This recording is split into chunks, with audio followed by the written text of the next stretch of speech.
کوڕێ مەزنێ ماڵباتە بەدرخانیان وەک داهێنەرێ زمانê کوردî bipîtên latîniyên ezmanê Kurdî berniyase li ser ezmanê Kurdî xebat û têkuşanek pirbiha kiriye. Siyasetmedar û rojnamevan û zimanzanekê mezin bû. Serbarê wê êkê li welatê xwe hat bû dûrê xistin. Belê edbîte damezrênerê govara hawar û ronahî. خەبات و تێکوشانا wî li biyavê edeba Kurdî edbîte rêbazek hevçerix ji bo ezmanê Kurdî. Ed jiyana xwe ya siyasî da zor bi çalakan e, xebata neteweyî dikir û êk li damezrênerên rêxirawa xwe bûn bû. Îjbilî ezmanê Kurdî, İngilîzî, Fransî, Almanî, Turkî, Farsî, Erebî, Îbrî, Yunanî ed zanî.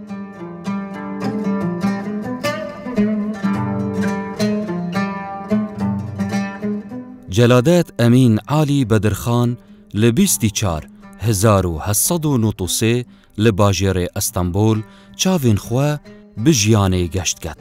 Dayika wî Senîhe Xanim li netewê Çerkese û babê wî jî Emîn Alî muftiyê dadgeha Estenbol bû. Ed wî çaxî da rolek berçav û mezin hebû. Ed nava bi zava Kurdayetiyê de.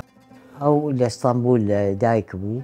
بس بو شتي سياسي أو بشتانا لا يانتواني لإسطنبول بمينن وقتي خوي زور وستيان بچين بو جزيرة بوطان أو جاي مير بدرخان بس ترك هيج إذن يعني ندى بأوان فلبر أما همو بون بنابر کابیران بدرخانی جی 13 سالیه دا پرتوکک چیکریل سر سقوط ادرنه کتوی سردمی دا دولت عثمانی توشیش کستنه بویا دیسان حتی بیشتر روزنامه در اخسیاب نوی سربستید و قناغی دا دیار جلادت بدرخانی بنا مالوی کارتی کردن سروی کریا و بویا کسی که روشن بیر و کسی که نویسر. اول وری دست فکر یعنی بناغی کردایتی و کردواری نوی یه مالا بدرخان پشت خباتا میر بدرخان گهشت امین عالی و پاشی گهشت زاروکن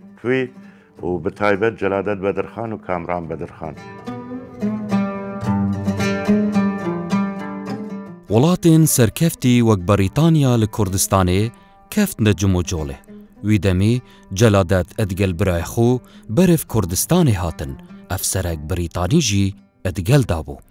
مەبەستا wan amadekarî bû bo peymana sîver, Kemalîst, Haydarê ev ê bi zavê bûn, neçar kirin, paşdgest bibin.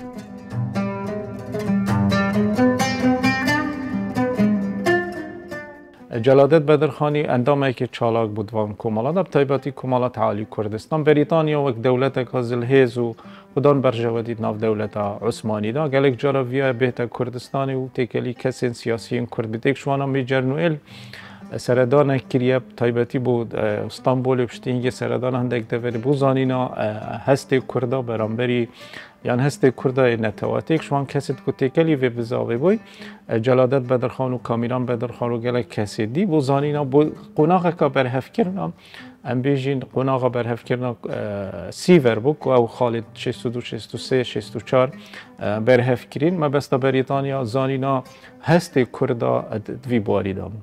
ئەو دەما بزاوە نەتەوەیە تورکیا سەرکەفتن بە دەست بە ئینای bi سەرۆکاتیا مستەفا کەمال ئەتاتورک هەموو مافên gelê Kurd jê hatin standin û Emîn Alî Bedirxan û her sên kurê wî fermana girtinê bû derkir.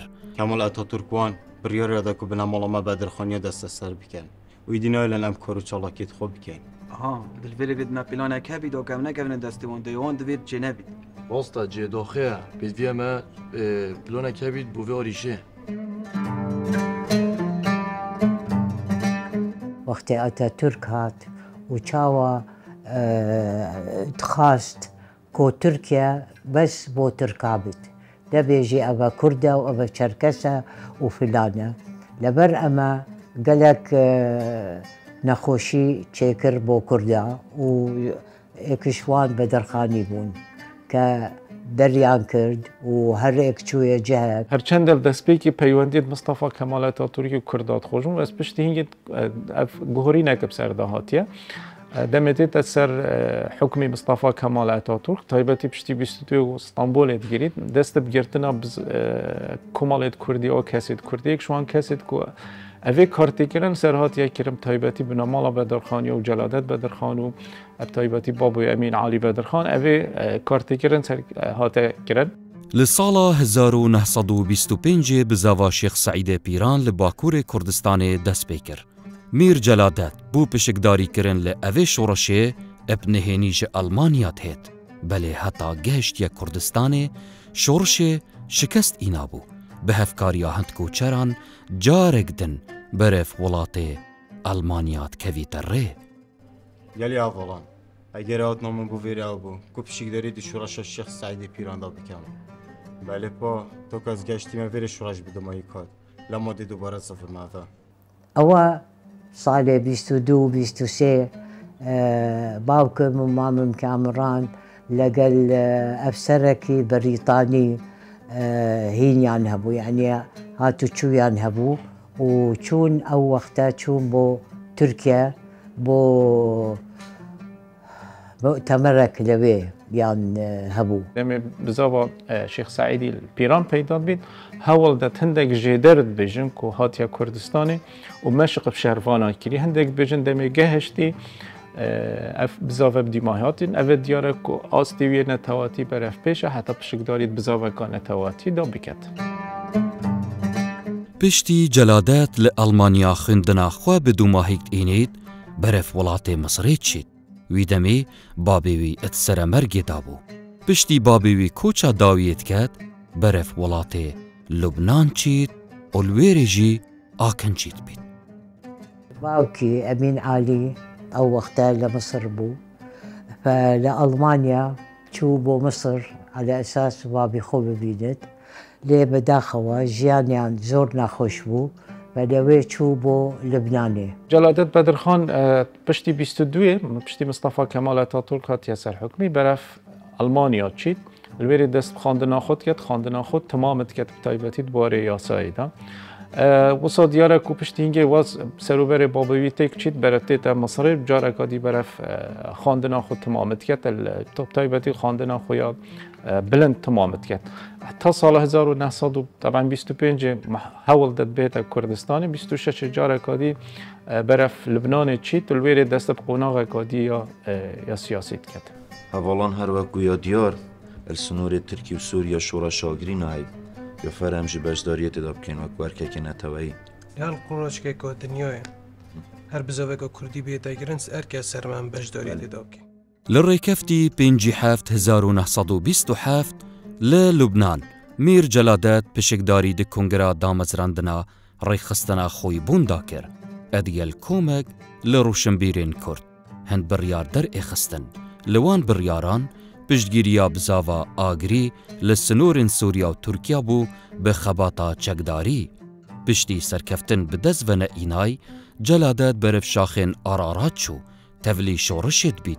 Piştî li vêre jî şikest înay, edgel İhsan Nûrî Paşa berif İranê çît. وقتها باوكم أم جمعية تأسيس كر فخويبون جمعيتك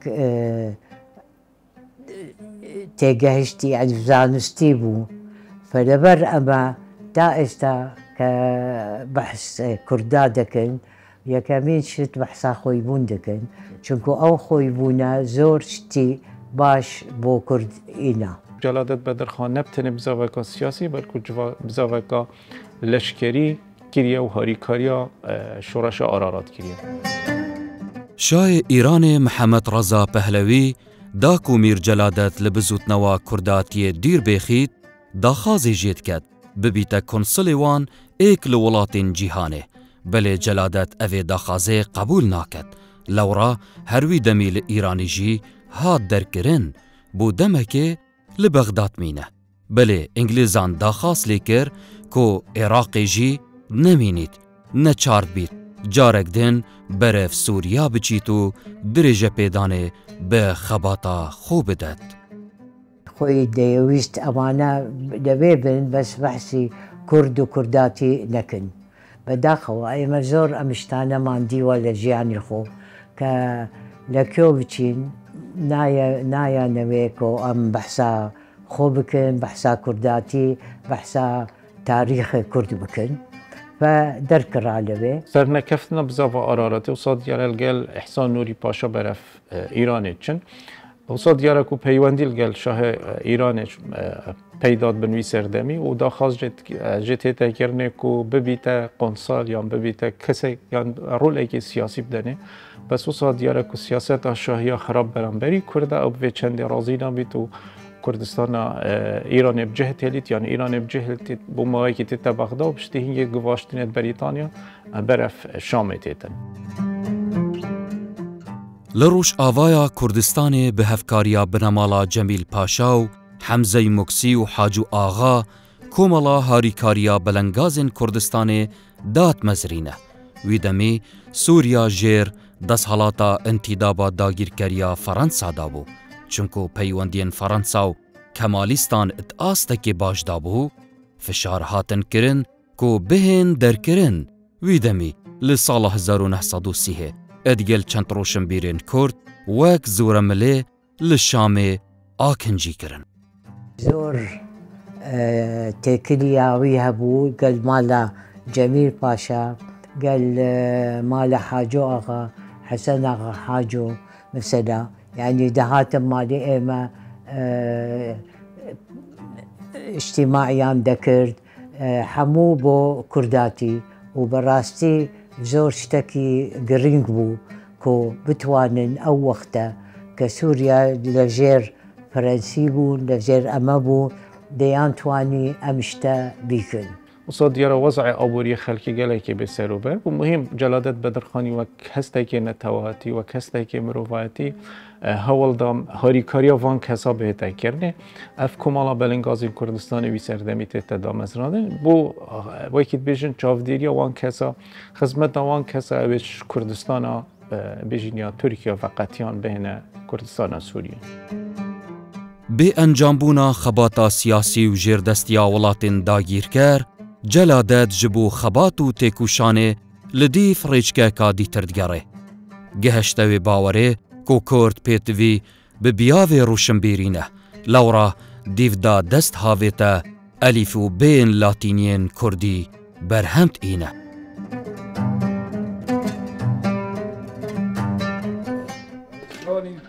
باشم سپاس فرمودانش. جلاده دبته خیره توصای دامای توصای خمگین یا راست او شورش و بزاوین مکرینین کردی الهر دورکا کردیان هر دورکا کردستانی شناف چوینه و سرنگرتی او جواجه دلگرانی و جنه خوشی بو مردوک جبر هنده جیک پراستی من نوکه دا حزب بزاوکا روشنبیری داب که چونکه اوهات یدیتن یا مزانی چه شورش و بزاویت مید کردی سر نگرد والا با خوش هزرو ام همی پشتوانه تنو Celadet Bedirxan piştî tê te Şamê gelek givaştin ser tê te enkirine. Taybetî givaştinê siyasî, taybetî Tirkiye gelek cara hewil de Sûriye razî ket yan intîdaba Fransî razî ket ku givaştin ser pê nekirine.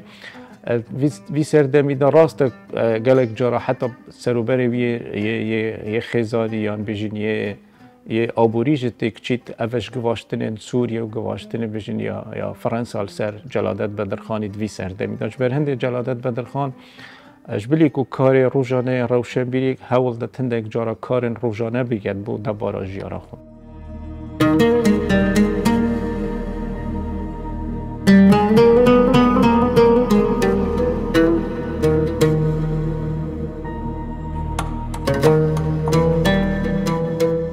Mîr Celadet her li sala 1919 li wê bawerê bû ku rêbaza elfûbên Kurdî dê xizmetek mezin ket.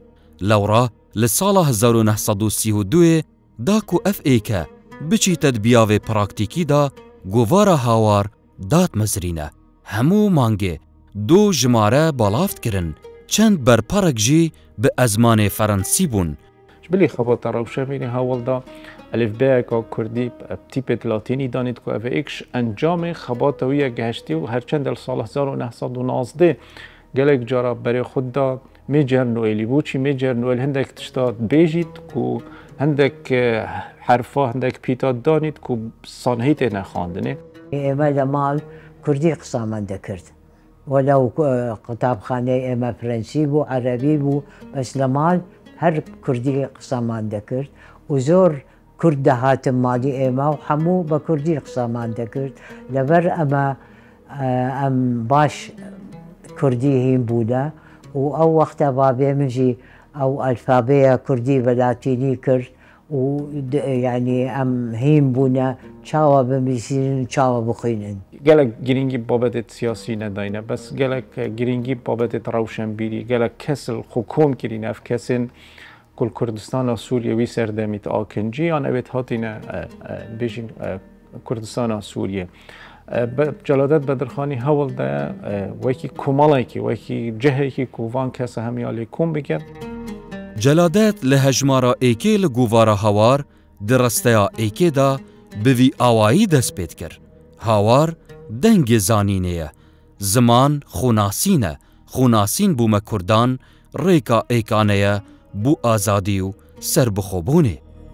جلادت بدرخانی گلک گرینگی ده زمانی دوی قناغی ده ابتایبتی جبلی کو الف با جبلی کو گرینگی ام بیجین یا خوناسینه تهواری ده جلادت بدرخانی بابت زمانی و بابت ادبی تدا بالاف کرینه که اول نشانه چنده که جلادت بدرخانی وید بیجید که جواک نبتنه پدوی سیاست اول که پدوی روشنبیریه پدوی زمانیه. جلادت لشامه دروشکا آبوریا زور خراب داجیا. اجبلکو کمالیستان لترکیا همو داهات مالباتوان زفت کربو.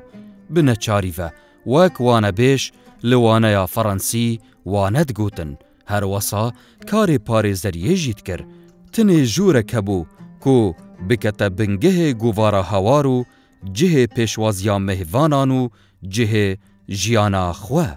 جلادت بدرخانی گرینگی وکید بیجن دبارا جیارا خوش دایه گلک جارا کار ما مستایتیه کریه گلک جارا اشتین یه سال دیمای کار چاندن جی کریه که بوی چنده که جیارا خوب ریوه بد بس الحمدلله که هاتم يعني درچون لسوريا زور كرد هيا يارمتي من دا خاصة اگر بلهم ليرا رحمتي جنابي ملا مصطفى زور يارمتي دا بو امشتانه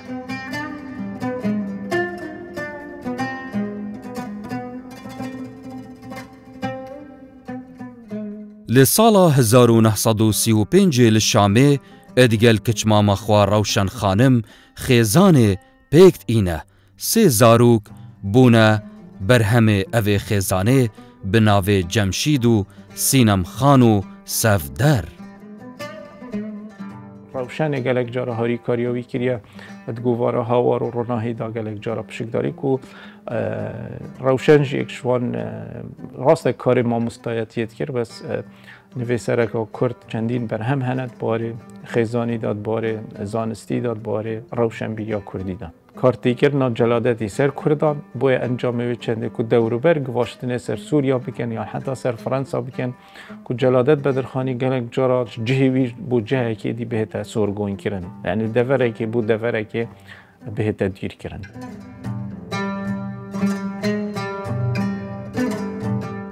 پشتی دست بکرنا جنگ جیهانی دوی جلادت لشامه دست بکار روزنامه گریه کرو گوارا روناهی در کر پنج جمارن دست بک دنگو باسن جنگ جیهانی دوی بون دیودا همو بیاوین زمانو ویجیا کردیو بابت بالافت کرن اگر تو جمارت ایکید برای خوب ده پتر گرینگی بوینا دایه پتر گرینگی سرکفتنه دولت هف پیمان دایه و نشانه چنده چیدید نزیک بونک نو برای جلادتی و دولت هف پیمان هاتیه حتی جدرد بیشن هاری کاری جهاتیه کردن بود جلادت بدرخانی بود در خستنا و گوواره گووارا روناهی پتر گرینگی بابت سیاسی و لشکری داره چون کودان در خستنا کودان شر جهانی دوی بود.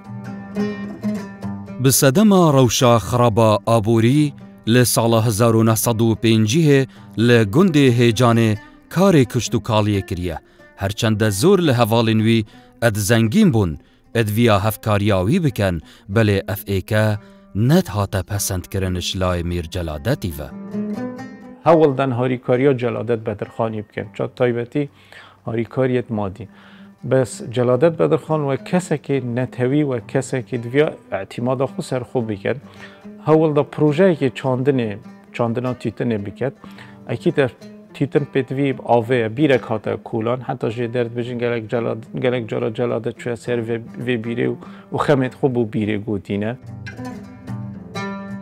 ل گنده هیجان بو افدانا بیستان خواه بیرکا مزن هلت کولیتو ناوه وی بیره اتکتا بیرا قدره هرچند دک چی رو کت خزانی جیت هنی جلادتی کوی سردمی سینم کچاویا نخوش بود در مستشفی